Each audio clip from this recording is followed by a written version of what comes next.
discussion about how Ahasuerus made his party, the colour of the couches, the size of the beams, and every other intricate detail. It's more suited to a party planner guide rather than the Megillah, which we find in the Tanakh itself. And yet, says the Lubavitcher Rebbe, from here we can learn a very important lesson. Yes, even from the foolish king Ahasuerus.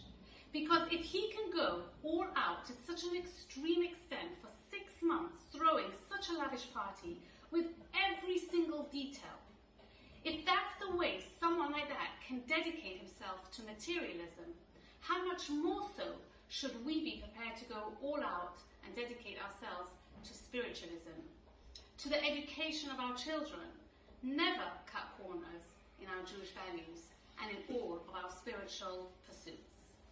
Purim Sameach. In the Gemara in Masechet Megillah Yud Gimel, Rabbi Yehuda says, "V'lama nekrat Shema Esther." Why was she called Esther? Al Shem Shahayat HaMastera Devareya, because she concealed the truth about herself, as it states in Megillat Esther, Perek Bet Pasuk Kaf. Ein Esther magedet moladatha, ve'et amar ka'asher yova aleha Mordechai, ve'et ma'amar Mordechai Esther osa ka'asher hayata ba'mana ito. Esther doesn't speak, but also Mordechai instructs her to keep quiet about who she is and where she comes from. She isn't able to express herself independently as she reaches the palace, and she remains silent to who she really is. No voice, no independence, rather just to be seen and not heard. We should take this episode as an opportunity to realize that reality is an opposite to that, and we should always make our voice heard for who we are.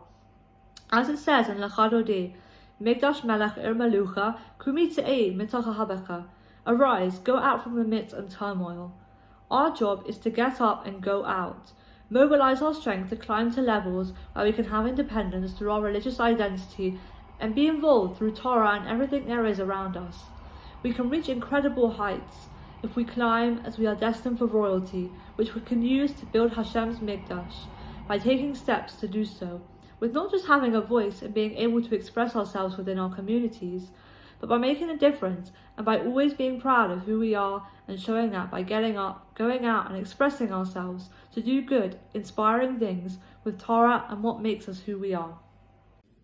Hello, my name is Naomi Cohen and I work for the Community Development Department. My favourite verses in Megillat Esther are in chapter 4. The king has made the decree and given the Jewish people to Haman to do with as he wishes. Mordechai has appealed to Esther to ask the king to change the decree, but she says it's not safe for her to do so. And in chapter 4, verse 13, Mordechai says to Esther, "Do not imagine that you will be able to escape in the king's palace any more than the rest of the Jews. For if you persist in keeping silent at a time like this, relief and deliverance will come to the Jews from some other place, while you and your father's house will perish. And who knows whether it was just for such a time as this that you attained the royal position." We don't know God's plans, we don't know how we fit in. But the rabbis tell us we each have an individual role to play. The Jewish people, unfortunately, have been under threat many times in our history. But these days, when we're safe and other people aren't, it's really important for us to stand up. Don't let someone else be the one that takes action. Don't assume somebody else is going to deal with it. Be bold, be like Esther, who is a fantastic role model, and take action. Hello, my name is Nava Deutsch and I work for the Jewish Chaplaincy. I would love to share with you a short idea about Purim. So Mordechai goes up to Esther and tells her that it's time for her to meet Ahasuerus to tell him what's going on with her nation. Esther wasn't excited about that idea since Ahasuerus didn't call her and she was afraid that he would kill her if she would just walk in and talk to him. Mordechai then told her, and who knows, maybe just for this reason you came to the Malchut, you came to the palace. This sentence, this pasuk, should be a guideline for our daily life. We all get thrown into situations that we don't know how to handle, but we should take Esther as our role model and handle every situation with bravery and pride like she did. Purim Sameach. Imagine the following scenario. Someone comes over to you with a piece of paper, and as you open it, you see, to your utter surprise, that on it is written, "Your life's mission." Quite unimaginable. Something similar happens to Queen Esther in the Purim story. Let me explain. Queen Esther had very reluctantly agreed to become queen. And when it goes worse for the Jews, her uncle Mordechai comes over to her and says to her, "This is your time. You now need to go over to the king and speak to him." Now, going over to the king and into the king's chambers without permission was the equivalent of signing your death sentence. And Queen Esther declines. No, sorry. And her uncle Mordechai then says the famous words that are recorded in the Megillah in the 4th chapter. He says, "Umi yodea im la'et kazot higat lemalchut." And who knows if for this exact moment you were made queen. And she agrees and goes in. We will never receive our life's mission on a piece of paper, yet our situation can be a very good indicator to what our life's mission might be, to what we're here for, why we're put into this world. Queen Esther was there at that moment for that exact reason. That was her mission. Maybe we can each ask ourselves at times, and there are things that we'd rather not do, that are uncomfortable for us, if maybe ani higati lemalchut for this exact reason. Wishing you all a Purim Sameach. Vayehi vayom hashlishi v'tilbash Esther Malchus. It was on the 3rd day when Esther wore royalty. The verse doesn't say that she wore royal clothes, but that she wore kingship, royalty. This reflects the duty of a Jew in this world, our special mission. Esther lived in a secular culture, away from her people and community and expression of being Jewish. Yet she wore royalty. Rashi says that she wore Hashem's royalty. We have a duty to express and represent godliness in this world. This is a major responsibility and opportunity. We don't live in a bubble. We interact with the wider world. We must recognize our sense of responsibility to act in a moral and God-conscious way, and in doing so, bring inspiration to those around us, acting with honesty and integrity and cheerfulness, and demonstrating the attitude of gratitude. As Jews, we are referred to as the chosen people. Hashem chose us because we have a special purpose, to give, to act with justice and compassion, and to make the world a better place. We are all ambassadors for Hashem. When we rise to our purpose, like Esther, we carry ourselves in that refined, special way, wearing royalty. We're halfway through the Purim story, and Esther has been told by Mordechai of the evil plan to kill the Jewish people, and Mordechai tells her, "Esther, you have to do something about this. You have to go and speak to your husband, the king, and beg for the lives of the Jewish people." And we're in suspense, waiting. Is Esther going to go? Is she going to put her life at risk? What is going to happen? And chapter 5, verse 1 begins with Tilabash Esther Malchut. She adorns herself in her royal clothes. She understands her position and her power as a beautiful woman, as the Persian queen, is that she can go to her husband and to beg for the lives of the Jewish people.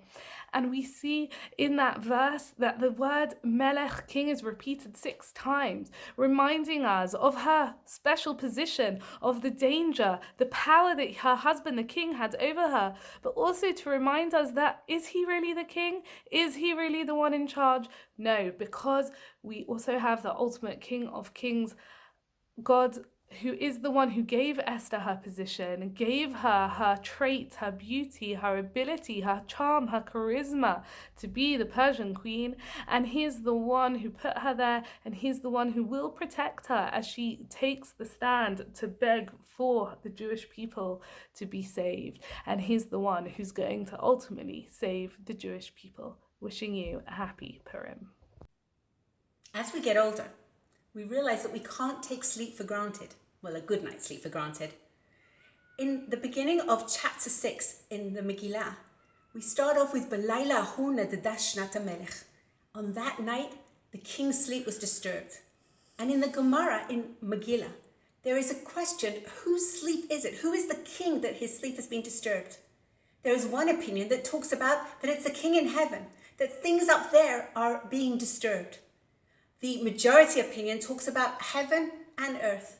And the final opinion of Rava is that actually, no, it's King Achashverosh's sleep is being disturbed. What is agreed by the sages, that this is a pivotal moment in the Megillah story. This, how things are going to turn out on this night, Halaylahu, are going to have ramifications for the rest of the story. And we know the end of the story.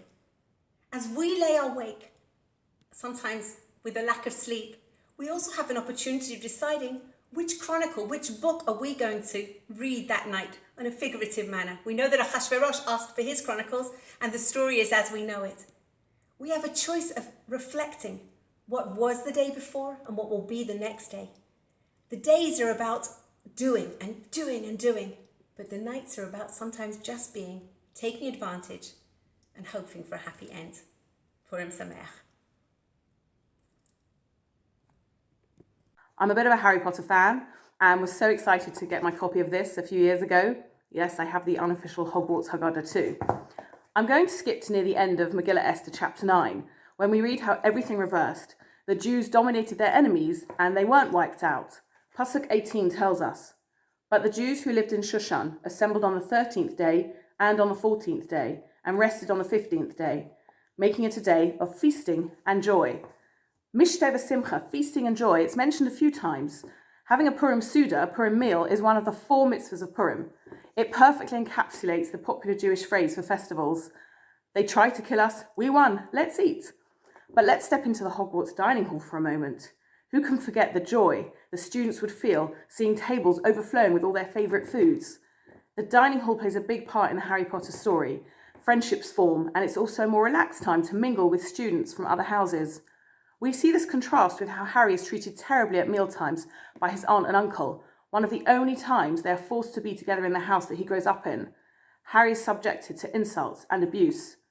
Our tables can be a place of distance and negativity, or they can be a place of joy and closeness. So this Purim, make sure your table is filled with simcha, joy and friendship. The Talmud states, in the time of the temple, sacrifices atoned for a person. Now when no temple stands, a person's table provides that same atonement. We may not have floating candles and food that appears by magic on our tables, but we can all make sure that our table on Purim and round the year is a place of mishteh v'simcha, feasting and joy. One of the most inspiring parts of Megillah Esther for me comes in Perek Het, chapter 8. Esther comes before King Ahasuerus to plead for the reversal of Haman's decree to annihilate the Jews. She states in verse 6, "For how can I bear to see the disaster which will befall my people? And how can I bear to see the destruction of my kindred?" Esther makes some bold moves here and risks her life in order to do so. She goes before the king unsummoned, asks for a decree to be revoked, and also reveals her Jewishness. But Esther understands the gravity of the situation. This verse is sung in the same mournful and haunting melody of Megillah Eicha, and she does not speak these words lightly. These events do not take place long after the destruction of the temple. They are the survivors of the awful accounts that we read in Eicha on Tisha B'Av. It explains in the Mishnah that Adam, the first man, was created alone, and this was done due to the importance of maintaining peace among people. No one can say, "I am greater than you," but we're all obligated to say that the world was created for me. One person can be the source for all humanity and recognize the significance of his actions. Sometimes we're faced with situations that we'd rather remain insignificant, or we don't always think we have the ability to affect change. Esther teaches us to be the authors of our own destiny. She was most likely incredibly scared and had the option to remain quiet to protect herself, but she made the choice to step up to protect her people at considerable risk to herself. When we're faced with situations where we worry we might not be good enough or think that someone else could do things better, think back to Esther and the reasons for our existence in the world, and make those choices that to not only exist but to thrive. Happy Purim. One of my favourite pasukim from Megillah Esther comes from very close to the end. So it's Perek Tes Pasuk Kaf Tes. V'tichtuv Esther hamalka bas Avichal u'Mordechai hodi es kol tokef l'kayim es igeras Purim hazos hashenes. So Esther, the queen, the daughter of Avichal, and Mordechai the Jew wrote with all of their authority to confirm this second letter of Purim. So this is the second time the Megillah tells us that the Purim story is written down. The first time it tells us it's just written by Mordechai, and in this pasuk it tells us it's written by Esther and by Mordechai. And the Midrash in the Utsa Midrashim explains on this pasuk. The Midrash says, Kodma Gadola Lefisha Omra Kisfini Ledoros. So it's saying in this pasuk, Esther's name comes first. Esther, the queen, and Mordechai wrote the Megillah. And the reason why Esther's name comes first is because she said to the Chachamim, this is a Gemara Megillah, Daf Zayin Omid Aleph, she said to the Chachamim, Kisveni Luduris, write down the story for generations. She demanded of them that they write down her story and they remember her and they celebrate her. And this shows a remarkable journey of Esther throughout the Megillah, from being quite worried to take action and go before Achashverosh, to really kind of standing up for herself and asserting her authority and recognizing her own power. And that's why it's one of my favourite Pesukim in the Megillah. One of my favourite Pesukim in the Megillah is in the 9th chapter. It says, "The Jews established and accepted upon themselves and upon their descendants to annually celebrate these 2 days in the manner described here on their proper dates, never to be abolished." It says in the Gemara that before Hashem gave the Jews the Torah, he held the mountain over them at Sinai and said to them, "If you accept the Torah, fine. If you don't, this will be your burial place." But they accepted it again voluntarily in the days of Achashverosh, as it says. They established and accepted. They established in the days of Achashverosh what they had accepted at Sinai.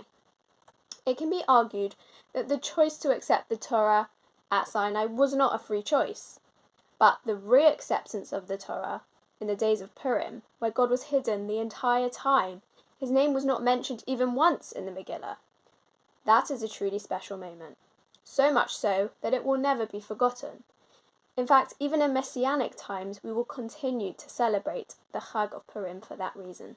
Chag Sameach.